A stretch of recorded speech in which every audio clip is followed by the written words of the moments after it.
Bon, maintenant que vous avez découvert plus en détail et en péripéties mon premier voyage, il est temps de repartir sur la route.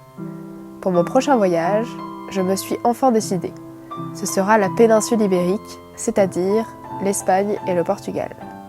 Seulement, il me reste encore un dilemme, le moyen de transport. Vélo ou pas vélo? Mon dernier voyage, l'Europe du Nord, c'était à vélo. J'ai beaucoup aimé cette expérience. Partir seul est une liberté, une assurance, et à vélo c'est génial, mais c'est aussi un lourd poids. Alors voilà, je suis perdue entre deux possibilités. On pourrait croire que ce sont seulement deux possibilités de moyens de transport, mais c'est bien plus que ça. En vélo ou en sac à dos? Même si je visite les mêmes endroits, ce sera deux voyages très différents. Et je pense que je ne peux même pas imaginer à quel point. Un dilemme. Deux chemins pour un même voyage. Je ne pourrais pas savoir quel est le meilleur choix tant que je n'aurais pas fait ce voyage. M'écouter? Oui.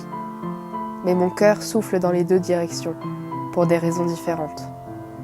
Certaines plus rationnelles que d'autres, certes. Je pense que ce prochain voyage peut être dans tous les cas exceptionnel, et ce n'est pas le moyen de transport qui peut décider de cela, mais le hasard, la chance et l'aventure. Si j'écoutais mon cœur, je prendrais le vélo. Mais la sagesse me glisse que le bus est aussi une merveilleuse idée. Moins compliquée, moins stressante, plus sûre. Et puis au final, je pars pour rencontrer des gens, des artistes, des paysages et des pays, et cela je pourrais le vivre si j'ouvre mes yeux et mon cœur à tout ce qui peut arriver.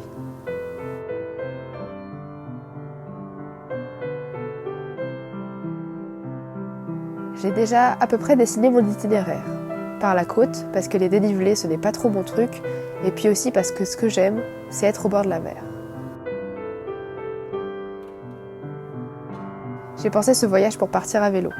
Sauf que plus je me rapproche du départ, plus je commence à douter et à me dire que ce n'est peut-être pas une bonne idée. Surtout que l'Espagne et le Portugal, ce n'est pas du tout les mêmes aménagements des routes pour les vélos qu'en Europe du Nord, où c'était réellement le paradis du vélo.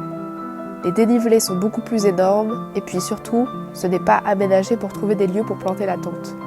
Donc, ce n'est pas du tout la même organisation et pas du tout les mêmes risques que dans le Nord. Du coup, je me suis dit, pourquoi m'encombrer avec le vélo coûte que coûte alors que ce n'est pas un indispensable pour mon projet? Et sans vélo, ça enlève une liste longue comme mon bras de complications. Maintenant que j'envisage un voyage en sac à dos, c'est marrant, ça me paraît très facile. Presque trop facile. Pourtant, il y a maintenant presque 2 ans, c'était déjà une expérience très aventurière.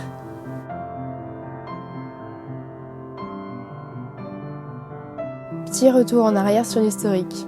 J'ai 18 ans et avec ma meilleure amie, on a gagné un ticket Interrail pour faire un tour d'Europe en train.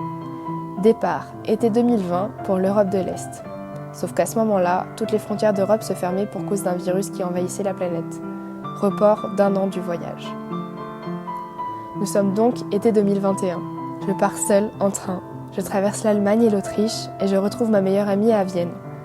Ensemble, nous continuons notre périple en sac à dos à travers la Hongrie, la Roumanie, la Pologne et la République tchèque.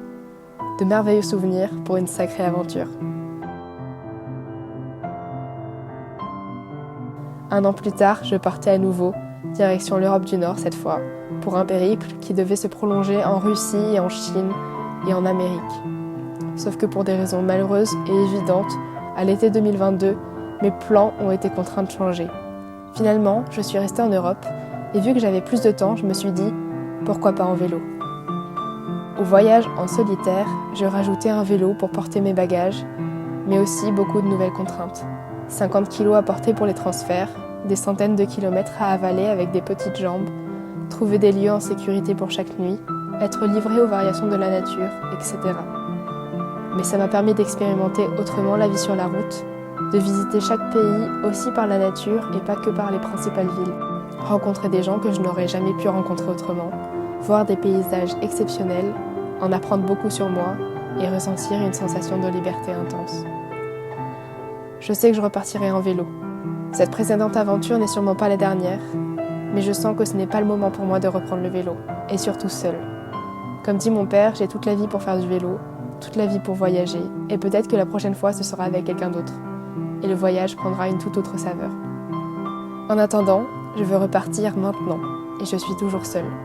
Le plus important, c'est de vivre, de partir, de rêver, de partager, et tout ça, c'est mieux si c'est avec sérénité, confiance et liberté.